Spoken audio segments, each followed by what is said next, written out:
Bwana Yesu asifiwe, wapendwa katika Kristo. Matumaini yangu uko salama na familia yako. Hata mimi ni mzima wa afya kabisa. Namshukuru Mwenyezi Mungu kwa neema na kibali. Sio kawaida mtu kulala na kuamka salama, maana kuna wengi wanalala hawaamki. Kwa hiyo tuna kila sababu ya kumshukuru Mungu.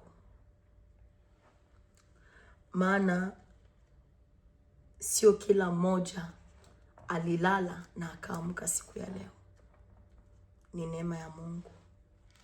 Kwa hiyo tunaenda kusoma neno. Tunaenda kusoma neno siku ya leo. Neno ambalo tunaenda kujifunza ni madhara ya dhambi. Madhara ya dhambi. Bwana Yesu asifiwe. Madhara ya dhambi. Tutasoma katika kitabu cha waraka wa kwanza wa Yohana, sura yake ya 3, tutasoma mstari wa 21. Neno la Mungu linasema, wapenzi, mioyo yetu isipotuhukumu, tuna ujasiri kwa Mungu.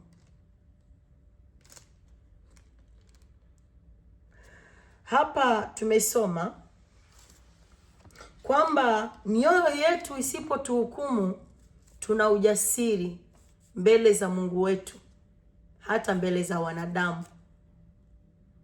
Kwa hiyo tunapohukumiwa ndani ya mioyo yetu, kitu cha kwanza, hatui na ujasiri. Maana hapa tumesoma kwamba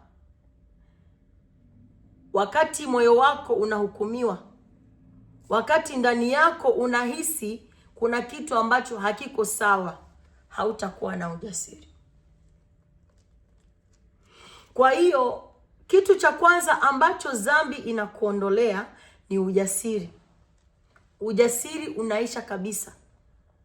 Ule ujasiri ambao unakuwa nao unaondoka. Hata ukiongea na watu unahisi wanajua kile ambacho unakifanya. Maana kuna dhambi za kawaida. Nikisema za kawaida nina maana zile dhambi ambazo watu wengine hata wanaweza kuona. Zile dhambi ambazo unazifanya, kama ni uongo, watu wameshakujua wewe ni muongo. Watu wameshakutambua, hata ukiongea watu hawaamini kile ambacho unakisema. Kwa sababu umeshajengea watu ndani ya mioyo yao, ndani ya akili zao kwamba unasema uongo. Hata kipindi unasema ukweli, watu hawakuamini. Hiyo ni miongoni mwa madhara ya dhambi.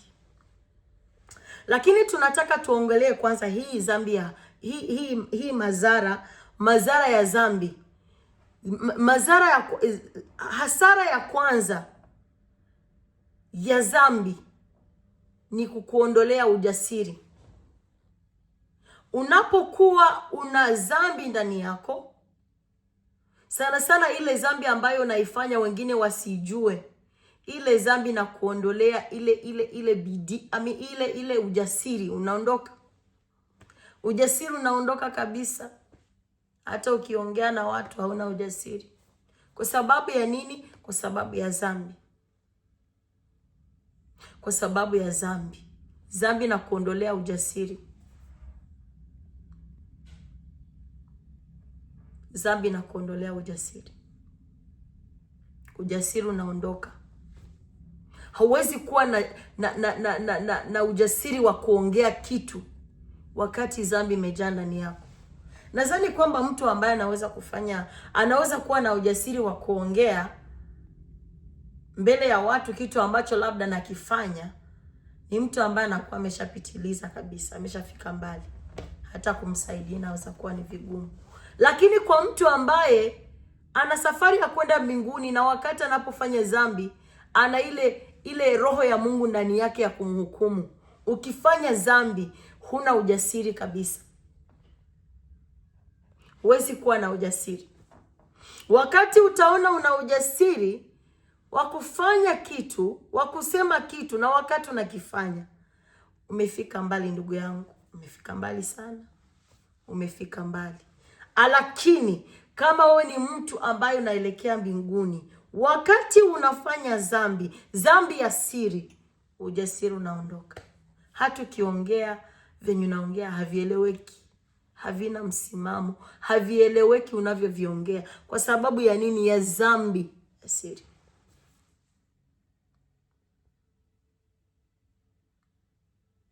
Unapokuwa unapokuwa una dhambi ndani ya moyo wako, unapokuwa unafanya dhambi mara kwa mara, hauna ujasiri. Inafika hata wakati unakuta mzazi hana ujasiri wa kumshauri mtoto wake kwa sababu ya dhambi. Huwezi kuwa na ujasiri wa kumshauri mtoto wako na wakati peke yako una dhambi unazozificha. Hauwezi kupata ujasiri. Mtu ambaye anaweza kupata ujasiri wa kumshauri mtoto wake na wakati kuna dhambi anazozifanya, mara nyingi huyo mtu anaweza kuwa na kichaa, wala sijui hata nimwelezeje. Lakini mara nyingi mzazi ambaye anakaa katika dhambi, mara nyingi hana ujasiri wa kumkanya mtoto wake. Hana ujasiri wa kumkanya mtoto wake. Bwana Yesu asifiwe. Hiyo ability ya kumkanya mtoto hauna, kwa sababu dhambi inafanya nini? Inakuondolea ujasiri. Ndo hasara ya dhambi. Hasara ya dhambi inakuondolea ujasiri.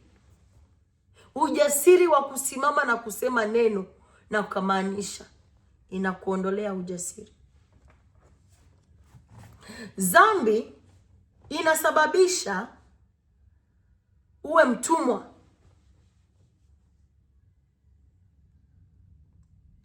Unapofanya dhambi, daima wewe ni mtumwa. Unakuwa mtumwa wa dhambi. Ina maana kwamba hauwezi kuwa huru. Mtumwa hawi huru kufanya anachokitaka, anabebeshwa. Hawezi kuwa huru kufanya anachokitaka, anabebeshwa. Anaongozwa na dhambi. Anaongozwa, hajiongozi yeye peke yake. Anaongozwa, hajiongozi. Hiyo ndo madhara ya dhambi. Cha kwanza, dhambi na kuondolea ujasiri. Cha pili, dhambi inakufanya kuwa mtumwa. Unakuwa mtumwa. Huwezi kuwa huru kufanya kazi ya Mungu. Unakuta mtu hawezi kuwa na ujasiri wa kusimama mbele na kufanya kazi ya Mungu kwa sababu ya dhambi. Dhambi ni mbaya sana. Tena dhambi inaua. Mungu tusaidie.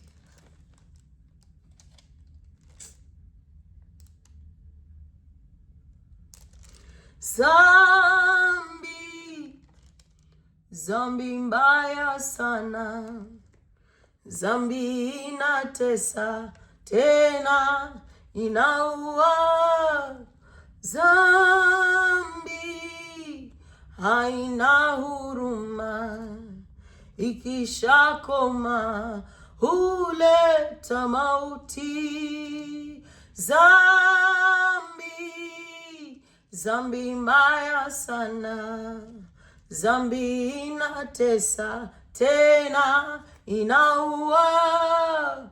Dhambi haina huruma, ikishakoma huleta mauti.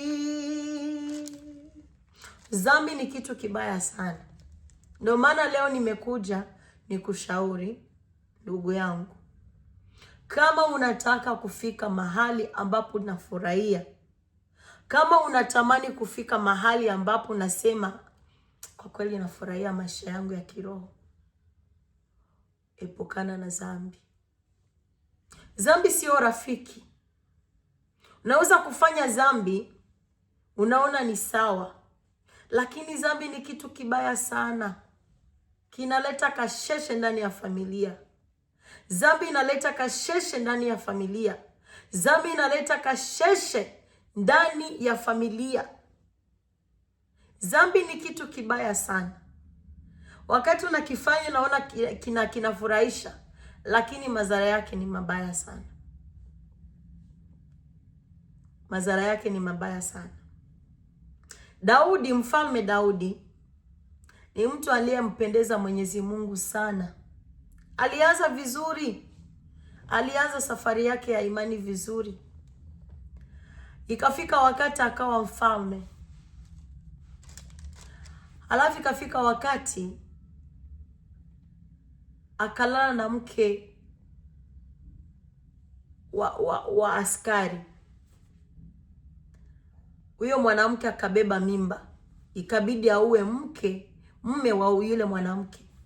Dhambi, unapofanya dhambi moja inazaa dhambi nyingine. Dhambi moja inazaa dhambi nyingine. Ukidanganya leo na kesho itabidi udanganye. Ile uongo ili ule uongo ulioanza nao ubaki kuwa kweli. Wewe unataka watu wazidi kuamini, itabidi uendelee kudanganya mpaka utafika mahali utasema nimechoka na kudanganya, na itakuwa ni vigumu. Dhambi ni kitu kibaya sana. Unapofanya dhambi moja inazaa dhambi nyingine. Yeye mfalme Daudi alifanya hayo makosa. Akaoa mke wa askari, na huyo askari akauawa. Akatoa sharti ya kumuua kipindi alienda vitani.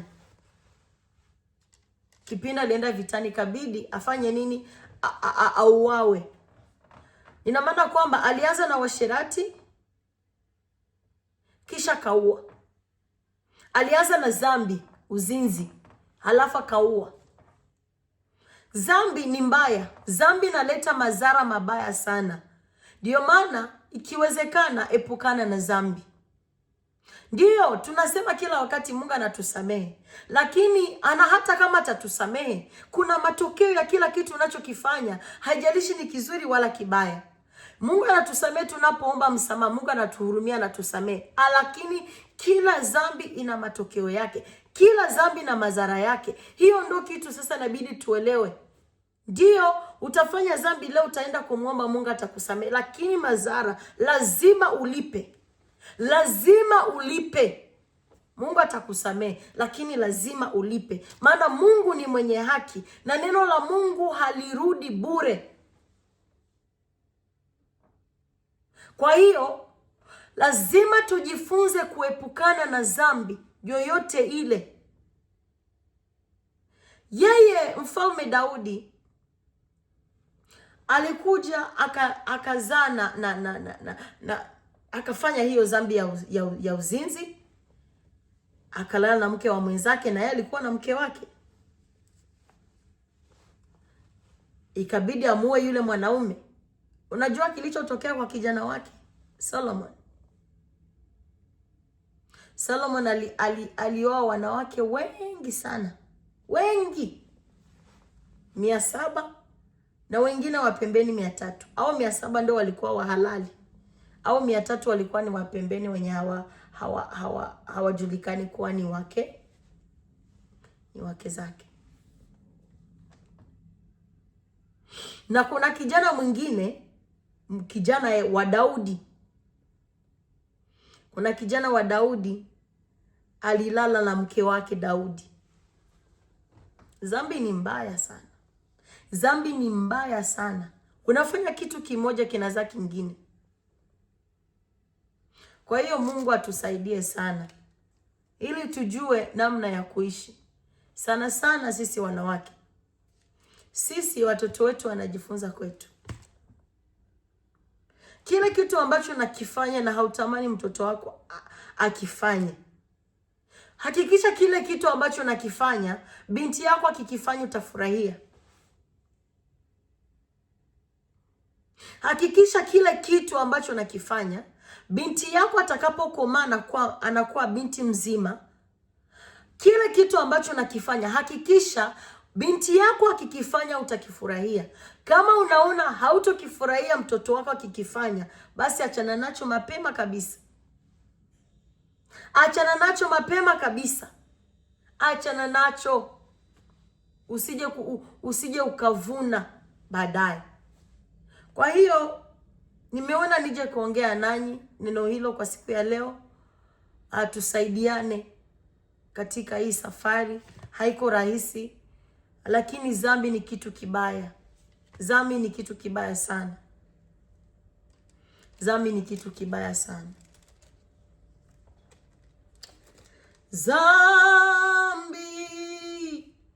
Dhambi mbaya sana. Dhambi inatesa, tena inaua. Dhambi haina huruma, ikishakoma huleta mauti. Dhambi mbaya sana. Dhambi inatesa, tena inaua. Dhambi haina huruma, ikishakoma huleta mauti. Mungu apate kuwabariki sana. Neno la leo nadhani kwamba na imani kwamba litakubariki, na pia ningeomba kwamba uweze kulike, kushare, kusubscribe, kucomment, all the good stuff. Nitakuwa nikipost video kadri na uwezo wangu, na imani kwamba Mungu atazidi kutubariki sisi wote kwa pamoja, na neema ya Mungu itakuwa pamoja na sisi. Kwa hiyo nimemaliza kwa siku ya leo, na matumaini yangu kwamba neno hili linaenda kukusaidia kwa namna moja wala nyingine. Mungu apate kuwabariki sana. Shalom, shalom, na wapenda sana. Bye bye.